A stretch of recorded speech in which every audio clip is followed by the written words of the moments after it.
Evening, आवाज आ रही सभी को?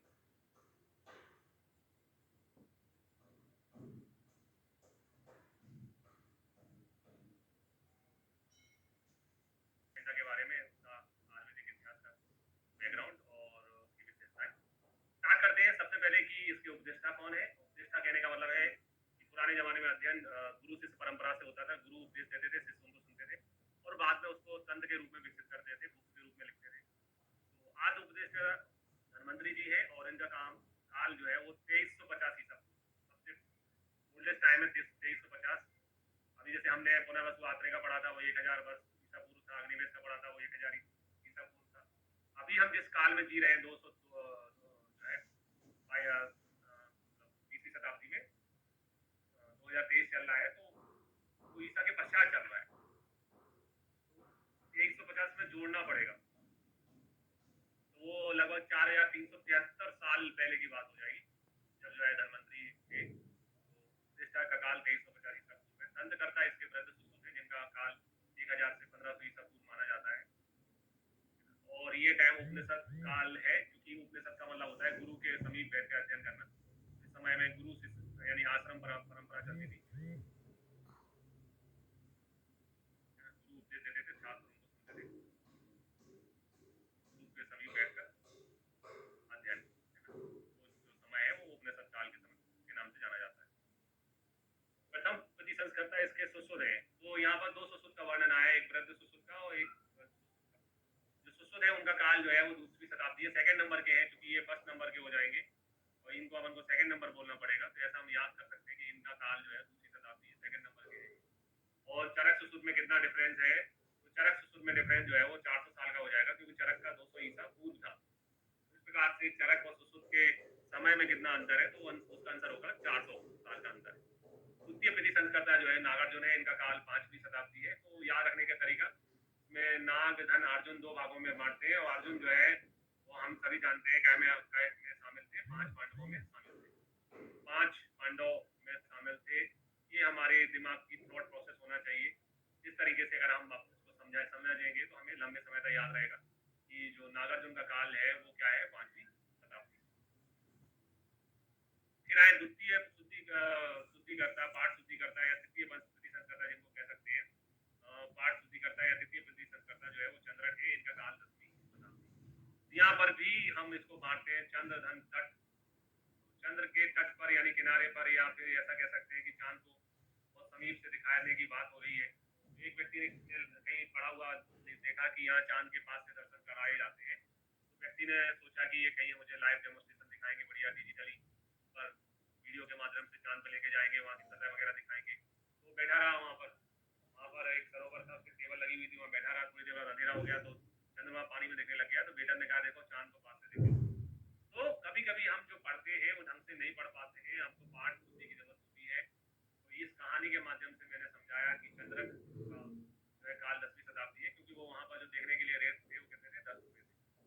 पूरी कहानी को फिर से दोहराता हूँ। एक जगह एक व्यक्ति कहीं से गुजर रहा था मार्केट में, तो उसको वहाँ पर लिखा दिखा यहाँ चांद के पास से दर्शन कराए जाते हैं केवल 10 रुपए में। वो चला गया। वो थोड़ा वैज्ञानिक सोच लेके गया कि मुझे किसी हॉल में बिठाएंगे, बढ़िया पिक्चर जैसा, सैटेलाइट से चांद कैसा दिखता है, सतह कैसी दिखती है, वो सब दिखाएंगे। लेकिन उसको बेटर ने एक नदी जो है तालाब किनारे के टेबल में बैठा दिया। थोड़ी देर बाद आसमान में चंद्रमा उदित हो गया, उसमें चांद पानी में प्रतिबिंब के रूप में दिखने लग गया। तो बेटर ने कहा देखो पास पास से चांद के दर्शन कर लो। यही इसी चीज की फीस ली गई थी। तो पाठ शुद्धि मतलब कभी कभी अपन ढंग से नहीं पढ़ते कोई क्वेश्चन, तो उसका आंसर कुछ ही लगा के बैठ जाते हैं। याद रखने का तरीका है, कहानी का मतलब उचित और नहीं है। आपके दिमाग में एक इस पूरी कहानी का एक बोलते हैं ना सीक्वेंस बन जाए, ताकि आपको एग्जाम हॉल में ये क्वेश्चन आए तो याद आ जाए कि चंद्रक का काल जो है 10 रुपए फीस लगी थी 10वीं शताब्दी में। अब आते हैं सुश्रुत संहिता में। तो सुश्रुत संहिता में कुल 5 स्थान है, सूत्र निदान सारी चिकित्सा कल 5 स्थान है, और 6वां इसमें उत्तर तंत्र है। सूत्र स्थान में 46 अध्याय है, सूत्र स्थान बड़ा है, 40 अध्याय है। निदान स्थान में 16 अध्याय है, सारी स्थान में इसके 10 अध्याय है, और चिकित्सा स्थान में 40 और कल्प स्थान में इसके 8 अध्याय है। और चूंकि ऐसा कहा जाता है कि चरक चिकित्सा में श्रेष्ठ है, शारीर में श्रेष्ठ है। शारीर में कितने सूत्र है वो हमें मालूम होना चाहिए। तो शारीर में 440 सूत्र है, 440 वॉट होता है, वॉट का झटका लगता है 440 वॉट का।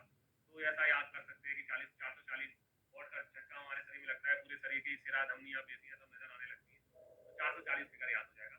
टोटल जो है इसमें 146 40 अध्याय हो जाते हैं, है ना, 5 स्थान में 120 होते हैं, और उत्तर तंत्र में जो है 66 अध्याय, 66 अध्याय हैं।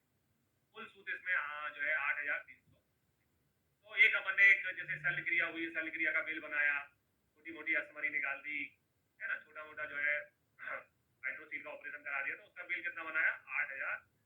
8 फिगर बहुत फेमस है ना, और 300, 8,300 रुपये बिल बना। ऐसा करके इसमें 8,300 सूत्र है, ये हमें ध्यान रखना। श्लोक नहीं है, सूत्र है।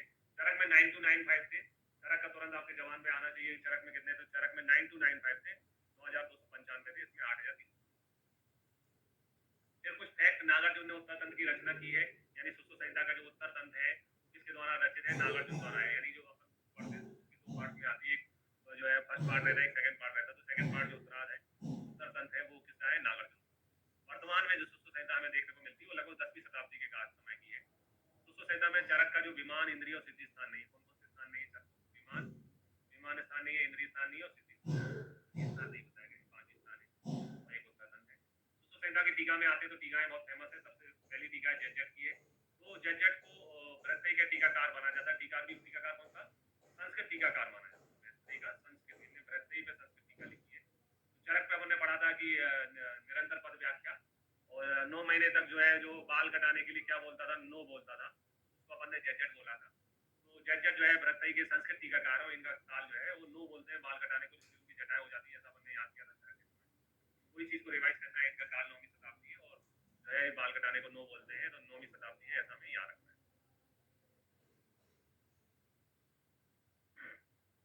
अब आते हैं माधव।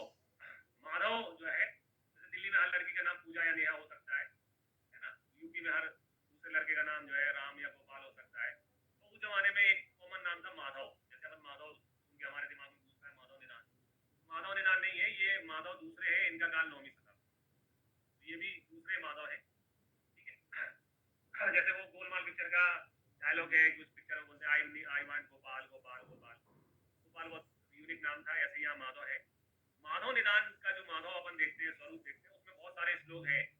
तो ये माधव भी श्लोक से संबंधित है। इनने श्लोक वर्तिका, और कितने श्लोक पे प्रश्न बनाए हैं? 1000।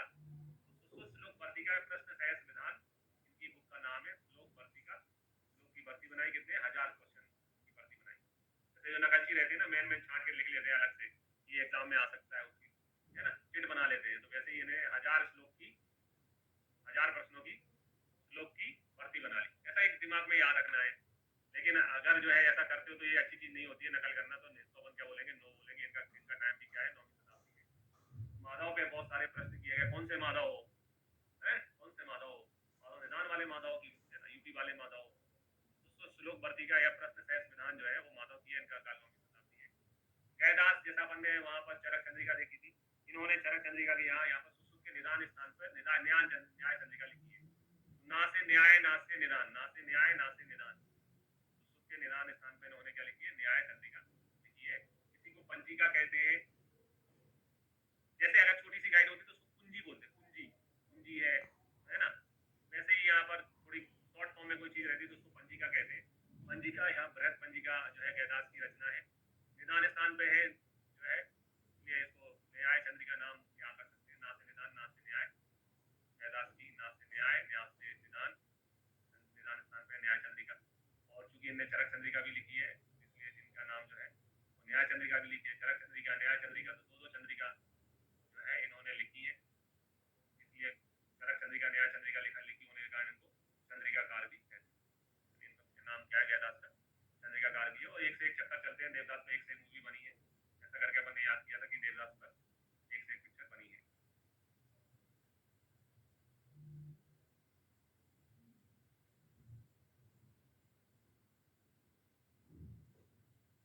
बंगला में, हर भाषा में बनी, ऐसा करके अपन ने याद कर लिया था इनका काल क्या शताब्दी।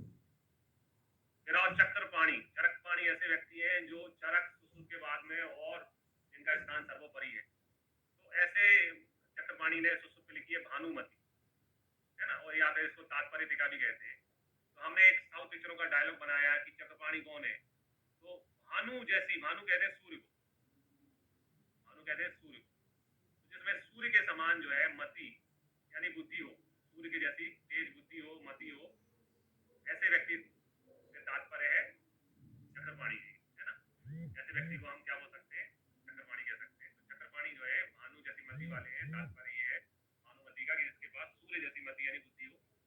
याद करने के हिसाब से याद कर लिया कि चक्रपाणी वो व्यक्ति है जिसके पास भानु जैसी मति है, यानी कि सूर्य के समान बुद्धि है, तात्पर्य उसका यही है।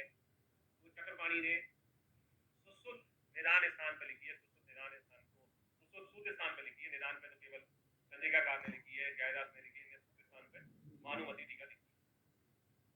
चक्कर एक से चलते थे, दीपिका के तो अपन ने याद भी किया था, आरवी दीपिका चक्रपाणी की उनका काल 11वीं शताब्दी है, तो यहाँ पर भी हमें याद रखना है एक से एक चक्कर चक्रपाणी का टाइम जो है 11वीं शताब्दी।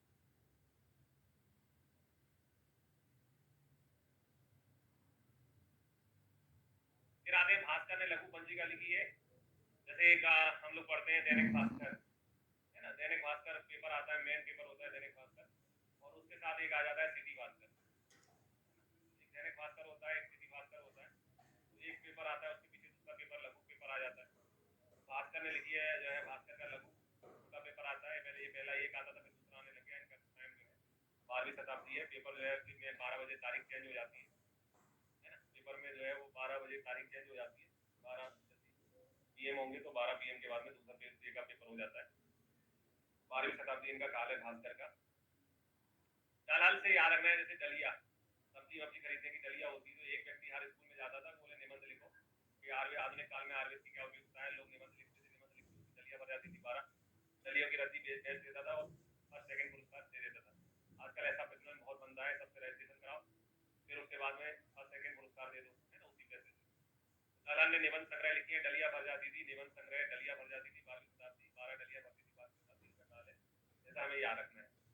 फिर हारण चंद्र ने सुश्रुत संदीपन लिखी है, ये भी बहुत इंपॉर्टेंट है, बहुत पूछी जाती है। तो सुश्रुत के पास में एक लड़का काम करता था, जिसके लड़के का नाम था संदीप, ठीक है। हर सर्जन को एक हैंड की जरूरत होती है, अटेंडर की जरूरत होती है, असिस्टेंट की जरूरत होती है, तो उनके यहाँ संदीप नाम का एक लड़का काम करता था। फिर एकाएक सुश्रुत ने उसको बाहर कर दिया, अपने क्लिनिक से हटा दिया, तो उनके जाने के बाद उनकी लड़की गाना गाती थी, हारे हारे हारे हम तो दिल से हारे। किसके लिए गाना गाया जाता था? संदीप, 20 रुपए के चक्कर में उसने बाहर कर दिया था।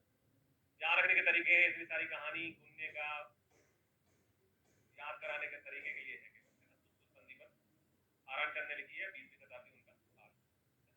उसने बोला था मेरी सैलरी 20 रुपए बढ़ा दो, उन्होंने कहा भागो यहाँ। ऐसा करके याद रखा जा सकता है। एग्जाम हॉल में छोटी छोटी हिंट याद आती है, आपका दिमाग इतना स्ट्रेस में होता है कि ये चीजें ही याद रहती है, बाकी सब भूल भाल जाते हो।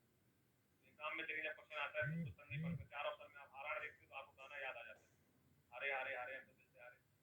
साल में 20वीं शताब्दी भी याद आ जाता है, क्योंकि एग्जाम बहुत स्ट्रेस में होती है, तो छोटी छोटी हिंट्स जो है आपके दिमाग को तुरंत याद दिलाती है।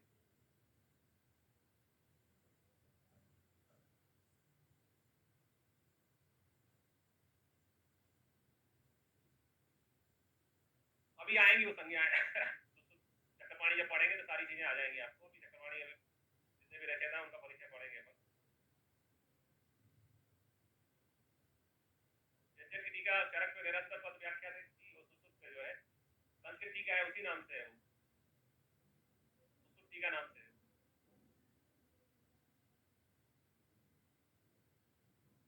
इस प्रकार सुश्रुत संहिता में 19 जो है संस्कृत टीका लिखी गई है। हिंदी टीकाओं में आते हैं तो हिंदी टीकाओं में भास्कर गोविंद घाड़ेकर ने लिखी है आयुर्वेद रहस्य दीपिका, ठीक है। गोविंद जी है, वो गोविंद जी के होते आपको घाटा कैसे हो सकता है, बड़ा रहस्य है घाड़ेकर, है ना। आयुर्वेद रहस्य दीपिका जो है भास्कर गोविंद घाड़ेकर की है, सूत्र एवं निदान स्थान पर है। फिर अम्बिका दत्त शास्त्री अतिथि दत्त विद्यालय की बुक आती है, आप सभी के हाथ में शायद अभी जब पढ़ रहे हैं अपन तो ये बुक होगी, अम्बिका दत्त शास्त्री की बहुत अच्छी बुक है ना, आयुर्वेद तत्व संदीपिका नाम से आती है। फिर आते हैं धनवंतरी में, तो धनवंतरी जो है धनु तल्यम तस्य अंता पार्वती गच्छति धनवंतरी, तो धनवंतरी के जो है नाम से 3 धनवंतरी आयुर्वेद में उनका उल्लेख आया हुआ है। इनमें से 2 आयुर्वेद इतिहास में 3 धनवंतरियों का नाम आया हुआ है, 2 आयुर्वेद से संबंधित है। एक प्रथम धनवंतरी जो है वो थे काशतपा धनवंतरी। दूसरे धनवंतरी थे, जैसे अगर किसी को सचिन तेंदुलकर, सचिन तेंदुलकर तो किसी और व्यक्ति का भी नाम हो सकता है, उन्होंने पिताजी का नाम बीच में रख लिया सचिन रमेश तेंदुलकर, ठीक है। वैसे ही व्यक्ति का नाम उसकी पीढ़ियों से जाना जाता है, अमरेंद्र बाहुबली के पुत्र महेंद्र बाहुबली, वैसे ही देवदास के पुत्र केतुमान, केतुमान के पुत्र भीमरथ, और भीमदास भीमरथ से पैदा हुए देवदास धनवंतरी, जो कि वाराणसी नगर के संस्थापक थे, उसको स्टैब्लिश करने वाले थे, और इनके 7 शिष्य थे। तो ये ही आयुर्वेद से संबंधित जो है, और हम जो पढ़ते हैं उससे संबंधित प्रधानमंत्री हैं, इनके 7 शिष्य थे, औधेनम, औरभ, वैदकरण, करवीर, कौशलावत, गोपर रक्षित और सुश्रुत। सातों को नाम याद रखने का अपन ने एक फंडा भी बनाया था। आओ आओ आओ भी करें पीजी स्टार्ट। पीजी पढ़ना है तो आपको सुश्रुत संहिता पढ़नी पड़ेगी, यूजी में सिलेबस में नहीं रहती सुश्रुत संहिता, लेकिन पीजी करना है तो आपको सुश्रुत संहिता पढ़नी पड़ेगी। आओ आओ भी करें पीजी स्टार्ट, ऐसे करके अपन उसको याद रख सकते हैं। अब आते हैं सुश्रुत में, तो सुश्रुत जो है, सुश्रुत है वो विश्वामित्र के पुत्र थे और इन सुश्रुत संहिता के प्रथम प्रतिशंस्कर्ता थे। जब भी आप सेकंड आचार्य किसी का नाम पढ़ रहे हैं तो सबसे पहले तुरंत आपके दिमाग में पूछना चाहिए कि चरक किसके पुत्र थे। चरक अपन ने पढ़ा था कि विशुद्ध के पुत्र थे। तो जब भी अगर अपन इतिहास पढ़ेंगे, इतिहास में किसी का नाम आएगा, तो आपको पूर्ववर्ती सूत्रों का भी तुरंत याद करने हैं कि चरक विशुद्ध के पुत्र थे, सुश्रुत किसके पुत्र हैं, विश्वामित्र के पुत्र। बावती फैक्टर कॉमन है दोनों में। और नागार्जुन ने जो है वो सुश्रुत संहिता के द्वितीय प्रतिशंस्कर्ता है। इनने उत्तर तंत्र भी लिखा है और उपांग हृदय भी लिखा है। उससे उत्तर तंत्र भी नागार्जुन का है और उपांग हृदय भी नागार्जुन की रचना है। दोनों चीजें नागार्जुन की है, उपांग हृदय, उत्तर तंत्र, ये हमें मालूम होना चाहिए। फिर आते हैं सुश्रुत संहिता की शास्त्रीय विशेषताओं में। कौन कौन सी विशेषताएं हैं जो सुश्रुत संहिता में देखने को मिलती है। तो सबसे मेन चीज सुश्रुत संहिता जानी जाती है अपनी सर्जरी के लिए, शल्य विषय के लिए और शरीर रचना के विषय के लिए। इस दो विषय में सुश्रुत जो है सर्वोपरि है, शल्य तंत्र में और एनाटॉमी। सर्जरी एनाटॉमी के हिसाब से सबसे अच्छी, सबसे बढ़िया बुक जो है वो सुश्रुत संहिता है। सुश्रुत संहिता का अरबी अनुवाद सहस्त्रध नाम से हुआ है। जैसे चरक का सरक इंडिया नाम, सरक सरक के वो पहुंच गया अरब, चरक का अनुवाद हुआ था सरक इंडिया नाम से। और सुश्रुत जैसा नाम है, सुश्रुत, सुश्रुत से क्या हुआ है, सहस्त्रध हुआ। सनद नामक इस विद्या का ग्रंथ सुश्रुत के काल विस्तान पे आधारित है। यानी सुश्रुत जो है उनका काल विस्तान इतना आगत में फेमस है कि उस पे एक और ग्रंथ लिखा गया है जिसका नाम है सनद। एक संहिता उसको बोलते हैं जिसमें विषय के समान अंगों का समावेश होता है। संहिता कहलाने के लिए आपको सारे विषय आपकी किताब में लिखे होने चाहिए, वर्णित होने चाहिए। तो कुछ टॉपिक जैसे सालक है, कुमार है, काय चिकित्सा है, भूत विद्या है, ये सुश्रुत के उत्तर तंत्र में बताए गए। जब हमने कहा है कि संहिता होने के लिए उसके विषयों का समान रूप से समावेश होना चाहिए। Father of surgery, father of plastic surgery, दोनों ही सुश्रुत को ही माना जाता है। चाहे आप फादर ऑफ सर्जरी आपसे पूछ लें, चाहे फादर ऑफ प्लास्टिक सर्जरी पूछ लें, ये दोनों ही प्लास्टिक सर्जरी, सर्जरी की देन जो है वो आधुनिक विज्ञान भी किसी को मानते हैं तो सुश्रुत को ही मानते हैं। सुश्रुत संहिता में 10 आचार्यों का वर्णन है। तो यही पे तुरंत याद करना है अपन को। चरक में 14 थे तो 68 आचार्य थे। चरक में कितने आचार्य थे? 68। अब सर्जरी हो रही तो उन्होंने कहा भीड़ मत जमा करो मेरे पास, जाओ भीड़ मत जमा करो, मुझे सिलेक्टिव लोग चाहिए, है ना। यहाँ पर 10 आचार्यों का वर्णन है, ऐसा अपन को मालूम होना चाहिए। तुलसी गौतम, औधेनम, औरभ, कौशलावत, कृतवीर, पाराशर, धन्वंतरी, शौनक, मार्कंडेय, विदेह। योग्या द्वारा विविध शस्त्र कर्म का प्रशिक्षण बतलाया गया है। जैसे आप लोग 4 साल थ्योरी पढ़ते हो, उसके बाद में आपकी इंटर्नशिप होती है। इंटर्नशिप में आप जो है पेशेंट्स के ऊपर, जैसे आपने पत्ती लगाना है, स्नेहन करना है, स्वेदन करना है, पंचकर्म करना है, एलोपैथी में जाओ तो आपको ड्रिप चढ़ाना है, इंजेक्शन लगाना है, ये सब सीखते हो। तो वही चीज यहाँ पर योग्या नामक चैप्टर में सुश्रुत संहिता में बताई गई है। तो जो प्रैक्टिकल एक्सपीरियंस होता है पढ़ने के बाद में थ्योरी, वो उस समय से इंपॉर्टेंस उन्हें जानी है और उस स्थान में इसका एक चैप्टर योग्या नाम से बताया हुआ है। शब्द विच्छेद का संक्षिप्त में वर्णन है। सबसे पहले शब्द विच्छेदन का वर्णन कहाँ आया है? सुश्रुत में आया है, सुश्रुत संहिता में आया है, सारी स्थान में आया है। सारी स्थान का कौन सा अध्याय है? 5वां अध्याय। ये चीजें अपन को मालूम होना चाहिए। शब्द विच्छेदन का सर्वप्रथम वर्णन कहाँ है? तो सुश्रुत में है, सारी स्थान के 5वें चैप्टर में। मूढ़गर्भ प्रकरण में, मूढ़गर्भ प्रकरण में ऐसा आया है कि कोई स्त्री जो है मरी हुई है और उसकी जो है उदर में स्पंदन हो रहा है, तो उसका उदर का पाटन यानी उदर को चीरा लगाकर जो बच्चा जिंदा है उसके पेट में, उसको निकाल लेना चाहिए। दैट टाइम मतलब उस जमाने पर भी इतनी बड़ी सर्जरी, इस चीजों का ध्यान रखा गया है। तो उदर पाटन द्वारा में गर्भ निष्कासन जो है वो सुश्रुत संहिता में बताया गया है, मूढ़गर्भ की चिकित्सा में बताया गया है।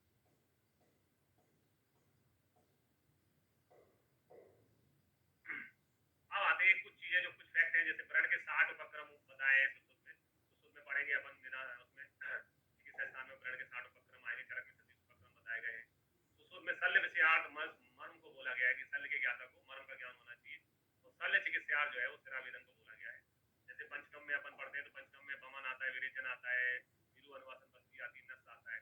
रक्तमोक्षण को काउंट नहीं करते। रक्तमोक्षण अप्राकृतिक द्वार होता है। रक्तमोक्षण जो है, शिरावेदन जो है वो शल्य सर्जरी का विषय माना जाता है।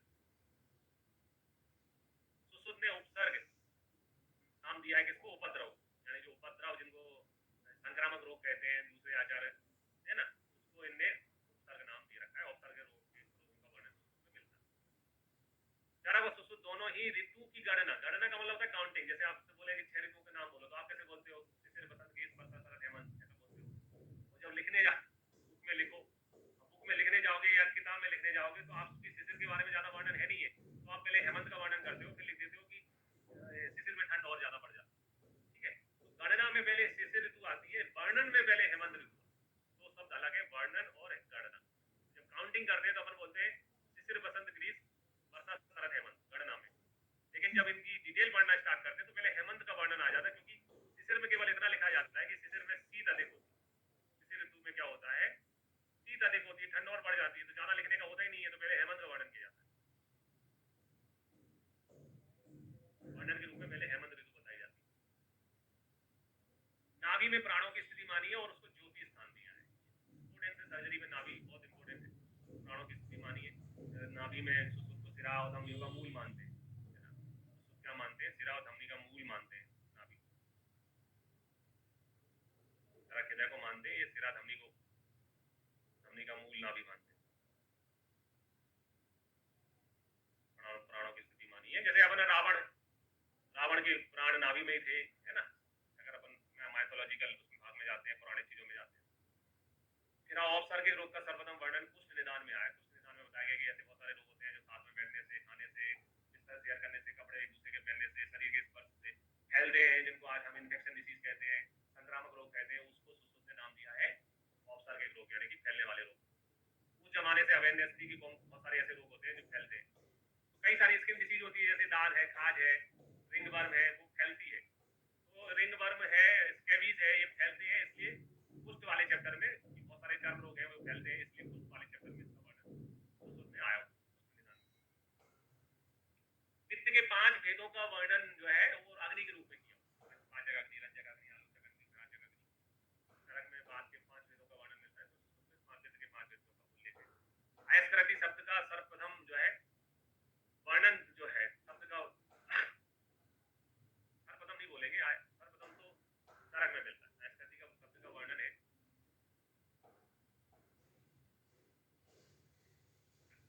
चरक में, ये उदर रोग में आता है। थोड़ा सुधार करने की जरूरत है।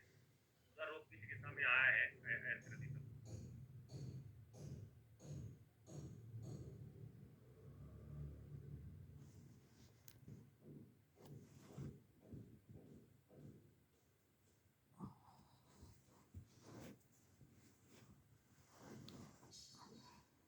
चरक में है अयस्कृति शब्द।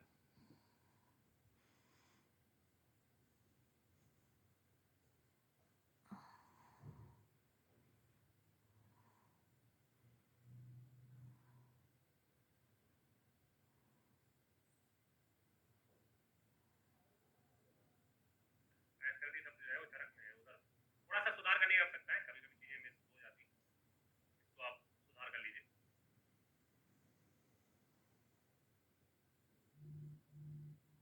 रोगी के लिए कुछ विशिष्ट औषध, जैसे कुष्ठ में तुबरक, तुबरक तेल आता है कुष्ठ की चिकित्सा में, सुश्रुत में। और ये कहा गया है पंचम धातु स्थिर कुष्ठ को ठीक हो जाता है तुबरक तेल।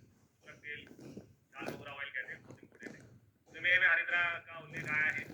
आड़ेबात यानी जिसको अपन बाथरक कहते हैं, उसमें कुल्लू का प्रयोग आया हुआ है। तेल द्रोणी एवं घृत द्रोणी में रोगी को सुलाने का विधान आया है भग्न की चिकित्सा में। मथित मथित पथित व्यक्ति में भग्न में आया है, रोग में भी आया है। नवायस लो और लोहारिस्ट का वर्णन जो है प्रमेय पीड़िका में किया है। तो नवायस लो जो है प्रमेय पीड़िका की चिकित्सा में सुश्रुत ने बताया है। और चरक में हम पढ़ते हैं तो चरक में नवायस चूर्ण आता है, चरक में लो शब्द आता नहीं है। चरक में नवायस जो है चूर्ण शब्द आता है। नवायस चूर्ण जो है वो चरक में पांडु के लिए बताया गया है।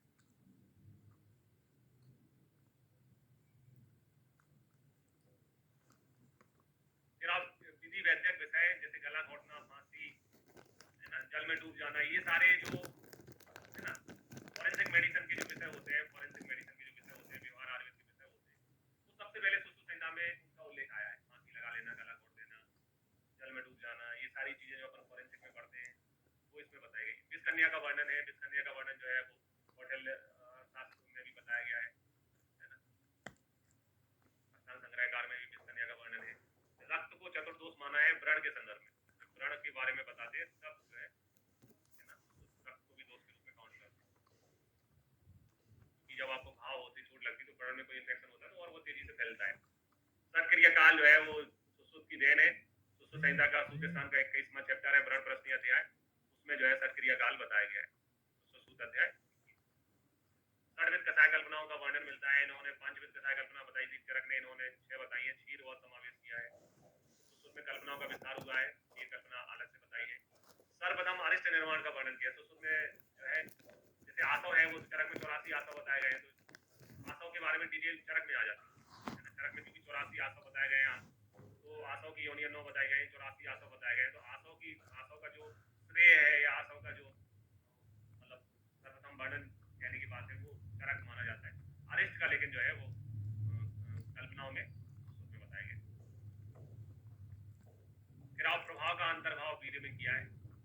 जल संत्रास का वर्णन अलग इसमें किया है। जल संत्रास यानी हाइड्रोफोबिया होता है, अलग यानी कुत्ते के काटने से या जंगली हिंसक पशु के काटने से होता है। अलग की एक असाध्य कंडीशन होती है जब व्यक्ति काटे हुए व्यक्ति जो है पशु के समान चिल्लाने लगता है, रोने लगता है और दर्पण में उसको देखता है, जल में प्रतिबिंब में उसको देखता है, तो उसको जल संत्रास कहते हैं, हाइड्रोफोबिया कहते हैं। फोबिया यानी आप समझते हैं डर है एक प्रकार का जो व्याप्त हो जाता है, जिस कुत्ते ने आपको काटा है उसी के सबको आपको पानी में दिखाई देने लगता है, तो जल संत्रास कहलाता है। अलग ने उसके अंतर्गत उसका वर्णन किया है। शोक की आम, पंचमान और पक्ष 3 अवस्थाओं का वर्णन किया है। आम में शोक का छेदन नहीं करना चाहिए और जो है पक्ष की उपेक्षा नहीं करना चाहिए। तो आम, पक्ष और पंचमान इन अवस्थाओं से अनविघ्न यानी जो चिकित्सा करने वाला पुरुष इन 3 स्टेज को नहीं जानता है उसको तस्कर वृत्ति यानी कि वो जो है तस्करी कर रहा है चिकित्सा की, उसको ओरिजिनल उसको नॉलेज नहीं है, तो उसको तस्कर वृत्ति संज्ञा दी। जो वैद्य पक्ष की उपेक्षा करे, पक्ष की उपेक्षा करने से नाड़ी व्रण होता है, आम का छेदन करने से क्षतज विद्धि होती है। पक्ष की उपेक्षा से नाड़ी व्रण होता है, आम का छेदन करने से क्षतज विद्धि होती है। तो ये उल्टा काम जो करे वो चंडाल है, सब बच यानी मुर्दा और जिंदा व्यक्ति को कोई नॉलेज नहीं है कौन मुर्दा है कौन जिंदा है। शमशान में अगर कोई आ गया तो उसको जलाना है। शमशान में चंडाल इस बात की टेंशन नहीं लेता है कि व्यक्ति मरा हुआ है कि जिंदा है, वो तो आ गया मतलब मरा हुआ है, सबको जला देता है। तो ऐसे ही जो आम और पक्ष की उपेक्षा करे और पक्ष जो है पक्ष की उपेक्षा करे, आम का छेदन कर दे, उसको सबवच नाम दिया हुआ है। दूसरे में वानस्पतिक विषयों का प्रयोग बताया है, यानी सांप के कटाकर गन्ने को कटाकर काटे हुए सांप या के द्वारा जो फल कटवाया है, सेब को कटवाया उसको रोगी को देना चाहिए। तो ये एक प्रकार से जांगम में स्थावर में जांगम प्रतिवेश चिकित्सा का एग्जाम्पल है। प्रतिवेश चिकित्सा का क्या है उदाहरण है, स्थावर में जांगम का प्रयोग करना, जांगम में स्थावर का प्रयोग करना, उस संदर्भ में ये चीज बताई गई। सैनिक चिकित्सा जो आर्मी डॉक्टर होते हैं वो कंसेप्ट जो है वो सुश्रुत में बताया गया है, जो आज भी लागू होता है। आर्मी में अलग से डॉक्टर होते हैं, तो युद्ध में राजा की रक्षा के लिए वैद्य को उनके साथ रहना चाहिए। ये युद्ध सैनी अध्याय है सूत्रस्थान में 34वां, तो वो उस इम्पोर्टेंस को सुश्रुत जमाने में भी जानते थे जो आज की आर्मी करती है। प्रत्यय में सुश्रुत संहिता में उपलब्ध औसत द्रव्यों की संख्या 39 बताई गई। जीएस 7 जी मूत्रक और संतुलन तंत्री के योग की 39 होते हैं, तो याद रह जाएगा जीएस 7 जी मूत्रक और संतुलन तंत्री के योग कितने होते हैं, उनके भी योग कितने होते थे 39। संहिताओं में लता कस्तूरी और चकमर्द केवल सुश्रुत संहिता में देखने को, लता कस्तूरी तो है चरक में है, चकमर्द का वर्णन आया हुआ है, मुख सुगंधी द्रव्यों में आती है चरक में, चकमर्द आया हुआ है। एड़गज जो है नाम से चरक में भी आता है। और सरगंधा, धतूरा, तुगरक, मध्यंतिका यानी मेहंदी जो है, तरबूज और सरगंधा, धतूरा, तुगरक, मध्यंतिका यानी मेहंदी जो है, तरबूज, ये सबसे पहले सुश्रुत संहिता में बताए गए। अन्य द्रव्यों का अलग गण बताया गया, द्रव्याधिकरण जिसमें रस औषधियां बताई गई हैं, 7 रस औषधियां आती है द्रव्याधिकरण में, तो ये सुश्रुत संहिता में अलग से बताई गई। मूसा में धातुओं के पाक का उल्लेख है और सबसे इम्पोर्टेंट ने स्वस्थ की परिभाषा दी है जो कि आज भी सबसे व्यवहारिक है, WHO द्वारा भी मान्य की गई है। सम दोषा समाग्निश्चय सम धातु मला क्रिया प्रसन्न आत्मेंद्रिय मना स्वस्थ दिए थे। यह जो है परिभाषा सुश्रुत के सूत्र स्थान के 15वें अध्याय 2 धातु मल 6 वृद्धि अध्याय में बताई गई है। जिसका मतलब है वह व्यक्ति स्वस्थ है जिसमें 2 समान साम्य अवस्था में हो, अग्नि समान साम्य अवस्था में हो, धातु मल जो है इनका क्रिया व्यापार सही हो रहा हो, और जिस व्यक्ति के मन और आत्मा इंद्रिय प्रसन्न हो, यानी आप फिजिकली, मेंटली, स्पिरिचुअली है ना, और सोशली रूप से वेल बीइंग हो यानी स्वस्थ हो, तभी आप स्वस्थ माने जाओगे।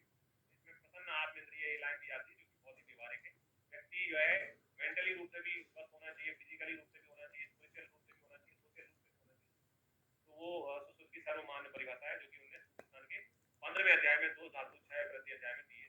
ये भी क्वेश्चन आता है कि स्वस्थ की परिभाषा सबसे पहले किसने दी है, कहाँ पर दी है, कौन से चैप्टर में दी है। ये थी सुश्रुत संहिता की विशेषता। आज के लिए कल अपन इसको सुबह अष्टांग हृदय वाली विशेषताएं पढ़ेंगे। थोड़ा सा इसको क्योंकि अपन टेस्ट लेने की कंडीशन में नहीं रह पाएंगे, कम पढ़ पाएंगे, तो ये कल सुबह जो है अष्टांग हृदय का देखेंगे।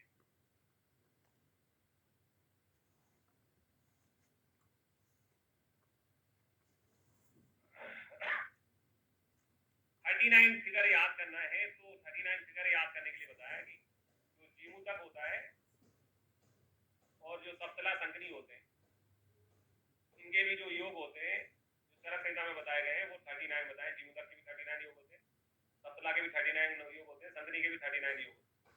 तो उसी से एक जैसी चीजें हमारी मेमोरी का कारण होता है। स्मृति के कारण में एक चीज आती है, स्मृति के कारण में 8 चीजें होती हैं, उसमें एक होता है सात रस, यानी एक जैसी चीजें हमें याद रहती है, यहाँ पे एक विपरीत चीजें हमें याद रहती है, ये हमारी स्मृति का कारण होता है। तो जब हम किसी फिगर को किसी से को रिलेट कर लेते हैं तो वो फिगर हमारे दिमाग में बैठा रहता है कि हाँ यार वो जीवों का सप्तला संकनी के जितने योग थी ना उतनी औषधियां बताएंगे, तो वो याद रहती है। इस कंसेप्ट को मानते हुए मैंने नोट्स भी इसी कंसेप्ट पे बनाता हूँ कि उसमें एक जैसी चीजें इकट्ठी लिखी रहती है। जैसे अभी अपन ने वो आसव के बारे में एक जैसा नॉलेज था, विपरीत नॉलेज था, ये साविपर्य का उदाहरण है। चरक में आसव का वर्णन है, सुश्रुत में जो है किसका वर्णन है, आरिष्ट का। तो ये हमारे मेमोरी का कारण होते हैं। 8 कारण होते हैं, उसमें से एक कारण होता है सात रस, एक कारण होता है साविपर्य। एक जैसी चीजें हमें याद रहती है, विपरीत चीजें हमें याद रहती है। तो हमेशा आपको कोई चीज लंबे समय तक याद रहे, ये अपन को एक जैसी चीजें, जैसे मैंने बोला चरक के पिता का नाम क्या था, विशुद्ध, फिर सुश्रुत का क्या था, विश्वामित्र। तो आपको याद करना पड़ेगी, एक जैसी चीजें याद हो जाती है। बी से चालू होते हैं तरीके हैं याद करने के। 8 बजे अष्टांग हृदय वाला